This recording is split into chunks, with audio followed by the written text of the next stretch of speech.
Did you know that the human foreskin performs over 16 unique functions, most notably of which is that it is a natural lubricant, providing gliding and rolling action, making sex much more comfortable and convenient for both him and his partner. It also contains over 10,000 specialized nerve endings, making sex much more pleasurable for both him and his partner.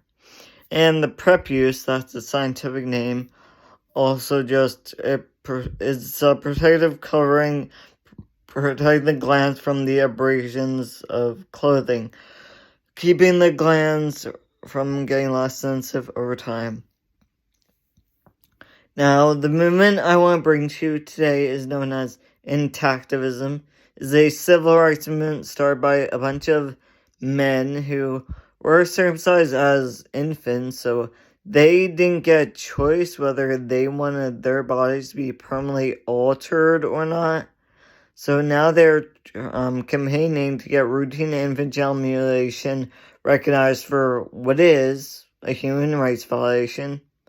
Now, I am well aware that some cultural or religious groups such as Judaism and Islam recognize circumcision as a necessary rite of passage for men to enter covenant with God, but after having done my own research, I actually discovered that the original form of circumcision, which was performed prior to 500 AD during the Old Testament, actually circumcision, all it was back then was a very small, non-invasive little prick on the prepuce, designed to draw just a single drop of blood. And of course, that would heal and you still have a healthy, fully functional foreskin, but apparently, over the centuries, circumcision had become so much more distorted or had things added to it by outside groups that the modern form of circumcision, which is commonly performed by rabbis and moils, is completely eliminating an entire sensory organ. After all, if God is all-powerful, why would a divine creator have humans consistently born with a bipart we're just supposed to cut off right after birth? That doesn't really make sense. And there's also the case of what if the child grows up and decides they don't want to be Jewish or Muslim anymore? I mean, the Old Testament was written a long time ago when the world was very different. Like, back then, they didn't have interplumbing, they couldn't take showers, so, I'm willing to bet a lot of money that over the centuries there were just some things that were mistranslated, misinterpreted, exaggerated, or just aren't relevant in the 21st century.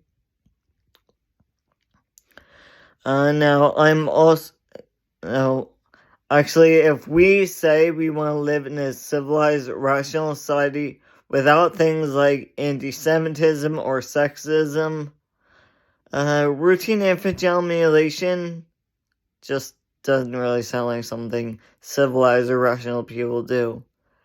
I read an interview with an African activist who said, well, as long as the U.S. circumcises their males, we'll circumcise our females, so. I'm also aware that some medical institutions may claim there are potential health benefits of being circumcised, and those include and are limited to reduced risk of penile cancer, reduced risk of STDs, and reduced risk of UTIs. While it is true that amputating a piece of healthy, functional tissue does decrease one's risk of cancer, it's also true that amputating one of your kidneys would reduce risk of cancer. Or, I know, breast cancer is actually much more common in both males and females, but I've never heard of parents removing their child's breast tissue. And actually, in Europe, with the lowest rate of circumcision, they also have the lowest rate of STDs and UTIs. And in the United States, where we have the highest rate of circumcision among developed nations, we also have the highest rate of STDs and UTIs. So, whatever supposed potential health benefits that may exist, don't really seem to be working. you could also chop off one of your ears and have a much lower risk of inner ear infection. Or you could just practice proper hygiene and not stick foreign objects in there. You could just practice proper hygiene and not stick foreign objects in there.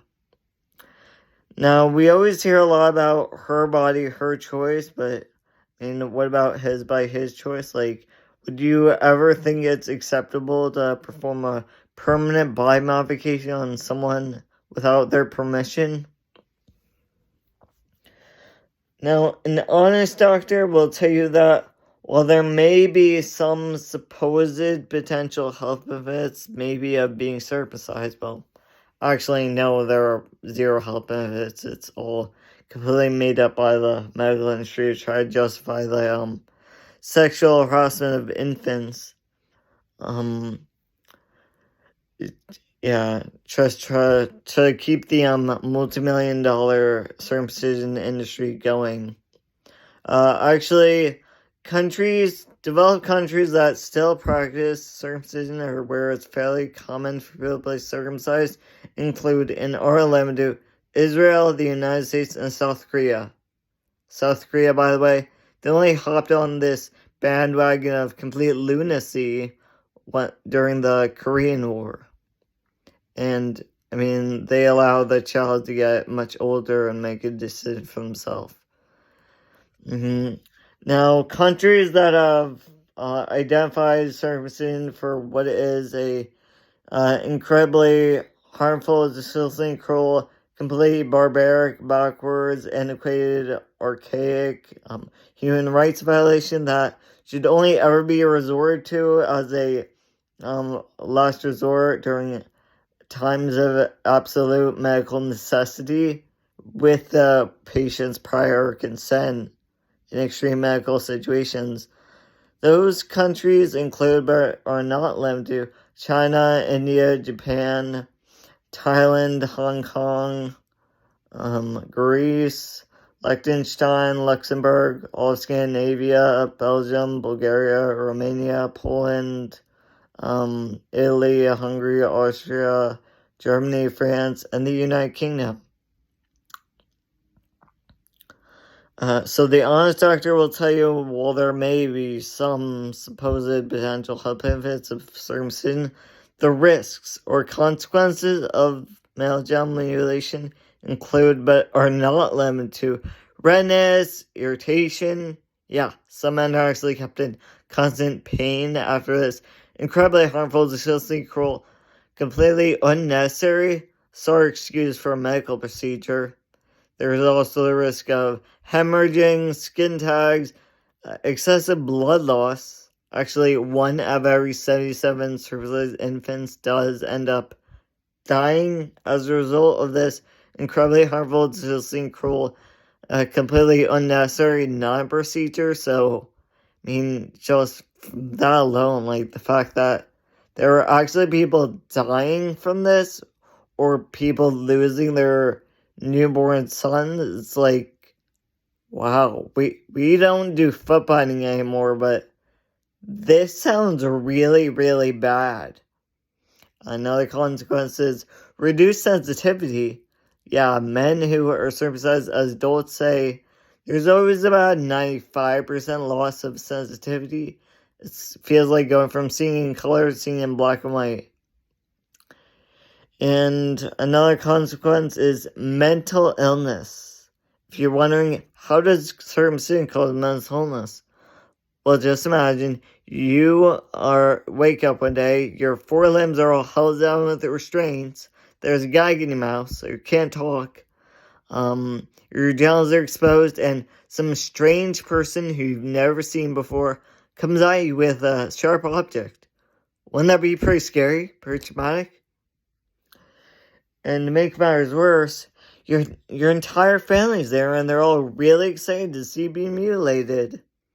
And while the victim is crying out in pain, everyone just staring intently as if it's just normal, like as if they're just watching a baseball game or a boxing match.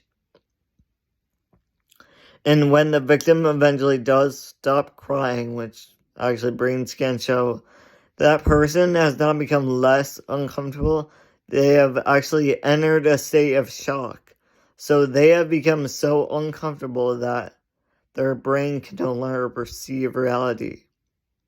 And that sounds like, well, going into state of shock sounds like that's a mind state that people only go into under extreme traumatic events that happen rarely in a human's life. So, wow, forcing all of that unnecessary pain and suffering onto someone who's not even a year old yet, like, if that isn't evil and diabolical, I don't know what is. I hope this presentation has made you think more about how your decisions can impact the lives of others, and I hope that now you will consider abolishing this complete insanity known as routine pharyngeal mutilation. Thank you.